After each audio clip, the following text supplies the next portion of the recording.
વડોદરા બાદ વાત સુરતની કરીએ। શું સ્થિતિ છે સુરતમાં નજર કરીએ તેના પર તો 2 દિવસ બાદ પણ સુરતમાં હજી વરસાદી પાણી ઉતર્યા નથી। સુરતના અનેક વિસ્તારો હજી પણ પાણીમાં ગરકાવ છે।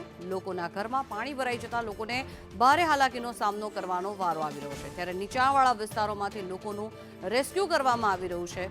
સુરત પોલીસની સીસીટીવી કેમેરાથી નજર છે પાણી ભરાયા હશે ત્યાં લોકોને સાવચેત પણ કરવામાં આવી રહ્યા છે। આ દ્રશ્યો આપ જોઈ રહ્યા છો જ્યાં ગળાડૂબ પાણી ભરાયા છે અને જેના કારણે થઈને લોકોને ભારે હાલાકી પડી રહી છે।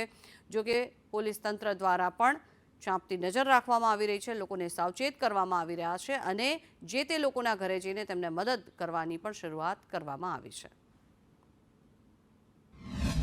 અમુક વિસ્તારોમાં હજુ પણ ખૂબ પાણી છે, ત્યાં વિસ્તારમાં આપણા કામગીરી ચાલુ છે। એના સિવાય બીજા વિસ્તારોની સ્થિતિ અત્યારે બરાબર છે જોઈએ, પરંતુ છેલ્લા આવનાર જો 3 દિવસ ઓર જો ભારે વરસાદના આગાહી છે જેના ધ્યાનમાં રાખી સમગ્ર જો ટ્રાફિક પોલીસ તંત્ર અને તમામ થાણાઓના પોલીસ તંત્ર એલર્ટ છે જોઈએ।